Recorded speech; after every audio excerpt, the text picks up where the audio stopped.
Hello everyone, greetings from doctor Rashmi's homeopathy. Friends, पहले ऐसा कहा जाता था कि जो हार्ट से रिलेटेड प्रॉब्लम्स हैं, चाहे ब्लड प्रेशर हो, चाहे हार्ट फेलियर हो, हार्ट अटैक हो, ये सारी बीमारियां 60 साल के बाद आती हैं। उसके बाद धीरे धीरे ये मिडिल एडल्टहुड में आने लगी, लेकिन अब ये यंग एडल्टहुड में आ चुके हैं, या यूँ कह सकते हैं कि अब हार्ट से रिलेटेड प्रॉब्लम्स की कोई उम्र ही नहीं रही। तो कोई ऐसा नहीं कह सकता है कि इतनी एज के बाद ही हार्ट रिलेटेड प्रॉब्लम्स आती हैं। कार्डियक अरेस्ट, हार्ट फेलियर, ये कभी भी आ सकती हैं। और ऐसा क्यों हो रहा है, यही हम जानेंगे इस वीडियो में। साथ के साथ मैं आपको बताऊंगी इस एक इमरजेंसी कंडीशन से बचने के लिए होम्योपैथिक दवा कौन सी है। तो फ्रेंड, जो हार्ट रिलेटेड प्रॉब्लम्स हैं उसके बारे में थोड़ा सा कन्फ्यूजन लोगों को रहता है कि कार्डियक अरेस्ट क्या होता है, कार्डियक फेलियर या हार्ट फेलियर क्या होता है, या हार्ट अटैक क्या होता है। ये सारे जो वर्ड्स हैं इनके बारे में भी मैं आपको पूरी क्लियर जानकारी दूंगी। तो फ्रेंड्स, जो इंडिया है, इंडिया के अंदर ऐसा देखा जाता है कि कम से कम 50% ऐसे लोग हैं जो 50 साल तक आते आते हार्ट की किसी न किसी परेशानी से ज़रूर जूझने लगते हैं। और सबसे सरप्राइज़ होने वाली बात यह है कि इंडियन पॉपुलेशन में वेस्टर्न पॉपुलेशन के कंपैरिजन में 10 साल पहले हार्ट रिलेटेड प्रॉब्लम्स स्टार्ट हो जाती हैं। तो ये जो फैक्ट है काफ़ी चौंकाने वाला है, और इसीलिए भी हो सकता है क्योंकि यहाँ पर जो अवेयरनेस है हार्ट हेल्थ के बारे में उतनी ज़्यादा नहीं है, या एक्सरसाइज की कमी बोल सकते हैं, या बहुत सारे और फैक्टर्स हैं, खान पान से रिलेटेड प्रॉब्लम्स बोल सकते हैं, जो भी रीज़न हो, लेकिन ये बिल्कुल फैक्ट है। और ये देखा गया है कि इंडियन पॉपुलेशन में जो एशियन पॉपुलेशन होती है वहाँ पर हार्ट रिलेटेड इश्यूज़ जल्दी आते हैं। अब आप देख रहे होंगे कि जब से ये कोविड फेज़ गया है तब से कोई न कोई ऐसी न्यूज़ आ रही है जिसमें किसी न किसी को चलते फिरते, डांस करते हुए, कुछ एक्ट करते हुए एकदम से सडन जो है अटैक आ रहा है और उनकी डेथ हो जा रही है। ये बहुत ही ज़्यादा चौंकाने वाले, बहुत ही ज़्यादा डरावने आंकड़े हैं, और आप हर रोज़ न्यूज़ में ऐसा ज़रूर देख रहे होंगे। तो ये जो कंडीशन आ रही है ये है कार्डियक अरेस्ट की। ये कार्डियक अरेस्ट जो होता है ये क्या होता है कि इसके अंदर जो आपका हार्ट होता है, जिसको एक इलेक्ट्रिक सिग्नल मिल रहा होता है, इलेक्ट्रिकल सिग्नल मिल रहा होता है कि आपको पंप करना है, लेकिन वो सिग्नल मिलना बंद हो जाता है, या तो वो सिग्नल बहुत ज़्यादा तेज़ी से मिलता है थोड़े समय के लिए, उसके बाद बंद हो जाता है। तो कई बार इसमें कार्डियक अरेस्ट में होता है कि आपके जो माल फंक्शनिंग होती है वो इलेक्ट्रिकल सिग्नल में होती है। पहले बहुत ज़्यादा पैल्पिटेशन होगी, उसके बाद एकदम से कार्डियक अरेस्ट हो जाएगा, मतलब हार्ट पंप करना बिल्कुल बंद कर देगा। अब हम जानते हैं कि हार्ट अटैक क्या होता है। तो फ्रेंड्स, हार्ट अटैक का मतलब हुआ कि जो ब्लड होता है, जो मसल्स होती हैं हार्ट की, उसको भी तो कोई सप्लाई चाहिए। तो अगर muscles of the heart are not getting enough oxygen, उनको वहाँ से ऑक्सीजन नहीं मिल रही है, ब्लड सप्लाई नहीं मिल रही है, जो कोरोनरी आर्टरीज़ हैं, जो हार्ट की खुद की आर्टरीज़ है जो उसको सप्लाई करती हैं, अगर वहाँ पर कोई प्रॉब्लम होती है उसको हम बोलते हैं हार्ट अटैक।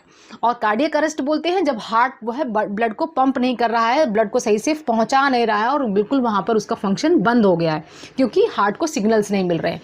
तो ये दोनों डिफरेंस होते हैं। एक और इम्पॉर्टेंट और मेजर डिफरेंस होता है कार्डियक अरेस्ट और हार्ट अटैक का, वो है कि कार्डियक अरेस्ट के अंदर बिल्कुल समय नहीं मिलता है, कोई वार्निंग साइंस नहीं होते हैं, एकदम से सडन हो जाता है। हो सकता है कि पेशेंट को पिछले टाइम्स में कुछ ऐसा इश्यूज़ नहीं देखने को मिला हो, कोई ऐसे टेस्ट वगैरह में कुछ भी नॉर्मल सब कुछ रहा हो, लेकिन एकदम से during any activity, during singing, during dancing, during physical activity, during gymming, कभी भी उसको एकदम से अचानक से विदाउट एनी वार्निंग ये अरेस्ट हो जाता है। जो हार्ट अटैक की प्रॉब्लम है उसके अंदर कुछ प्रॉब्लम्स होती हैं, एंजाइना का जैसा दर्द होता है, बहुत सीवियर पेन हो सकता है, ये पेन आपके लेफ़्ट हैंड में जा सकता है, आपकी उंगलियों तक पहुंच सकता है, एकदम हार्ट को ऐसा लगेगा कोई ऐसे स्क्वीज़ आउट कर रहा है, उसका दर्द आपके स्कैपुला में, पीछे वाली जो आपकी शोल्डर ब्लेड होती है वहाँ पर जा सकता है। ये तरह के थोड़ा सा पसीना होना, घबराहट होना, बेचैनी महसूस करना, सांस लेने में तकलीफ़ होना, ये सारे सिम्टम्स के साथ आपको हार्ट अटैक होता है। बहुत तेज़ दर्द होता है, लेकिन इसमें आपको वार्निंग मिलती है, ये सारे सिम्टम्स आपको वार्निंग की तरह मिलते हैं। कार्डियक अरेस्ट के अंदर कुछ भी वार्निंग नहीं मिलती, एकदम से पेशेंट को कोई पेन भी नहीं महसूस होता, एकदम से उसका हार्ट जो है सिग्नल देना बंद कर देता है। तो ये सारी जो डिफरेंसेस हैं दोनों चीज़ों के बीच में हैं। अब हम जानते हैं कि किनको ज़्यादा रिस्क होता है इन दोनों तरह की प्रॉब्लम्स को लेने के लिए। वैसे ये दोनों प्रॉब्लम्स को पहले सिनोनिमसली यूज़ कर रहे थे, इंटरचेंज कर लेते थे, लेकिन ये दोनों का डिफरेंस ये है। एक और इम्पॉर्टेंट चीज़ है हार्ट फेलियर का। हार्ट फेलियर का मतलब हुआ कि ब्लड का जो काम होता है पंपिंग करने का, पूरी बॉडी को पंप करके ब्लड पहुंचाने का, वो काम खत्म हो जाता है, वो एक हार्ट फेलियर होता है। हार्ट फेलियर एक लंबा प्रोसेस होता है और इसके कई तरह के फॉर्म्स होते हैं और इसमें आपको संभलने का समय मिलता है और बहुत तरह के आप इन्वेस्टिगेशन या आप बहुत तरह के मैनेजमेंट चीज़ें कर सकते हैं, लेकिन कार्डियक अरेस्ट में कोई मौका नहीं मिलता है। अब हम बात करते हैं किनको ज़्यादा रिस्क होता है इस तरह की प्रॉब्लम्स डेवलप करने का। तो फ्रेंड्स, जिनकी फैमिली में हिस्ट्री है हार्ट रिलेटेड प्रॉब्लम्स की, जिनका वेट बहुत ज़्यादा है, स्पेशली पेट के अराउंड बहुत ज़्यादा चर्बी जमा हुई है, जिनका ट्राइग्लिसराइड्स बहुत ज़्यादा है, कोलेस्ट्रॉल बहुत ज़्यादा है, जो स्मोकिंग करते हैं, जो अल्कोहल लेते हैं, उनके अंदर बहुत ज़्यादा रिस्क होता है कार्डियक अरेस्ट डेवलप करने का। और उन लोगों के अंदर भी जिनका खान पान अच्छा नहीं है, जिनका जो सोने का साइकिल है, उठने का साइकिल है, वो बहुत ही ज़्यादा गड़बड़ है, रात में जगना और दिन में सोना वाले जो चीज़ें करते हैं, जो लोग अलग अलग तरह के ड्रग्स का सेवन करते हैं, उन लोगों के अंदर भी कार्डियक अरेस्ट होने के चांसेस ज़्यादा होते हैं।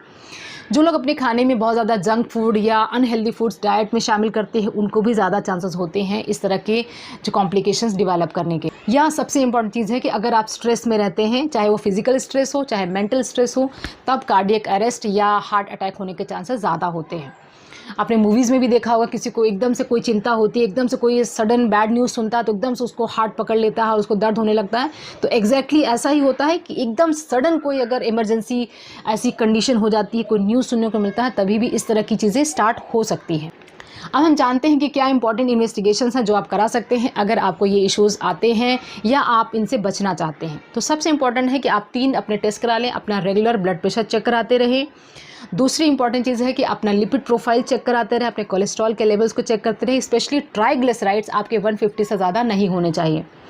इसके अलावा जो आपका गुड कोलेस्ट्रॉल है, जिसको हाई डेंसिटी हम लिपोप्रोटीन बोलते हैं, वो 40 से अगर कम है तब आप जो है सतर्क रहें, तब आप अपने लाइफस्टाइल को ज़रूर बदलने की कोशिश करें। ये तीन चीज़ें जो हैं इन पे आपको हमेशा मॉनिटरिंग करके रखना है। साथ के साथ अपना जो लाइफस्टाइल वो चेंज करना है, वॉकिंग करनी है, योगा करना है, अच्छा खाना खाना, ये सारी चीज़ें तो आपको पता ही हैं। अब हम बात करते हैं होम्योपैथिक मेडिसिन की। कौन सी मेडिसिन हैं जो आपको प्रिवेंटिव और साथ के साथ अगर कभी आपको पहले हार्ट का इश्यूज़ रहा है तभी भी आपकी हेल्प कर सकती हैं। 3 दवाइयों का कॉम्बिनेशन मैं आपको बताने जा रही हूँ जो कि बहुत ही ज़्यादा इफेक्टिव है और मैं अपनी क्लिनिक में रेगुलर प्रैक्टिस करती हूँ। सबसे इम्पॉर्टेंट जो दवा इस केस में दी जाती है ट्राइग्लिसराइड्स को कम करने के लिए, वो है एलियम सटाइवा। जो एलियम सटाइवा दवा है, ये लहसुन से बनाई जाने वाली दवा है। ये इतनी मैजिकल दवा है कि कोलेस्ट्रॉल के साथ साथ में ट्राइग्लिसराइड को इमीडिएटली विदिन 1 मंथ ये बहुत हद तक कम करती है, बहुत हद तक लिमिट करती है। जो दूसरी दवा है वो है गटेरिया गमेरी। ये जो दवा है ये भी आपके कोलेस्ट्रॉल को और ट्राइग्लिसराइड दोनों को कम करने में बहुत ज़्यादा हेल्प करती है। तो अगर आपके ब्लड वेसल्स में कोलेस्ट्रॉल जमा है, ट्राइग्लिसराइड जमा है और जो ब्लड का फ्लो है अच्छे से नहीं हो पा रहा है, तो ये दोनों दवाइयाँ उसमें बहुत ज़्यादा कारगर साबित होंगी, ब्लड के फ्लो को स्मूथली फ्लो करने में बहुत ज़्यादा हेल्प करेंगी। और जो तीसरी दवा है वो है क्रिएटिएगस, जिसको हम हार्ट टॉनिक की तरह से जानते ही हैं। आपने मेरी पहले इसके ऊपर पब्लिश की हुई वीडियो ज़रूर देखी होगी क्रिएटिएगस के ऊपर। तो इन तीनों दवाइयों का मदर टिंचर कौन कौन सी? एलियम सटाइवा, दूसरी क्रिएटिएगस और जो तीसरी दवाइयाँ है गटेरिया गमेरी। इन तीनों के मदर टिंचर्स को आपको लेना है और तीनों के मदर टिंचर्स को आधे ग्लास पानी में डाल करके 1 महीना, 2 महीना, 3 महीना, 1-1 2 बार आप ले सकते हैं। अगर ज़्यादा आपको ज़रूरी लगता है तो आप 3 बार भी दवाइयों को ले सकते हैं, वैसे 2 बार बहुत ही सफिशिएंट रहेगा। ये दवाइयाँ अगर हम एज की बात करें तो आप 30+, 20+ किसी भी एज में आप ले सकते हैं, कोई दवाइयों के साथ ले सकते हैं। ये तीनों ही दवाइयाँ एक नेचुरल सोर्स से आती हैं, तो किसी भी तरह का आपको साइड इफ़ेक्ट नहीं है। इन दवाइयों को बंद करने के बाद आपको दूसरी को तकलीफ़ नहीं होने वाली है।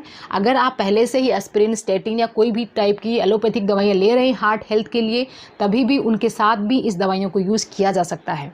अगर आप ओबीस हैं तो ओबीस होने के लिए आप फिजिकली एक्टिव होना है या उसके साथ भी होम्योपैथिक दवाइयाँ ऐड की जा सकती हैं। यहाँ पर ये जो दवाइयाँ बताई हैं particularly it is for your heart health. तो फ्रेंड्स, ये जो सारी इन्फॉर्मेशन है वो आपके हार्ट हेल्थ के लिए थी और आई होप कि ये इन्फॉर्मेशन आपको पसंद आई होगी। अगर आप मुझसे डायरेक्टली बात करना चाहते हैं तो कॉल मी फॉर ऐप का यूज़ कर सकते हैं अपनी हार्ट हेल्थ से रिलेटेड कोई भी प्रॉब्लम्स पूछने के लिए। अगर आप अपना प्रिस्क्रिप्शन चाहते हैं तो अपनी डिटेल्स मुझे गूगल फॉर्म पे भेज सकते हैं, अपने रिपोर्ट्स भी साथ में शेयर कर सकते हैं। या अगर आप मेरे साथ टेलीफोनिक कंसल्टेशन बुक करना चाहते हैं तो क्लिनिक के व्हाट्सएप नंबर 70 9017991940 पर व्हाट्सएप करके अपना पर्सनल स्लॉट बुक कर सकते हैं। Wishing you very good health. Thanks for watching.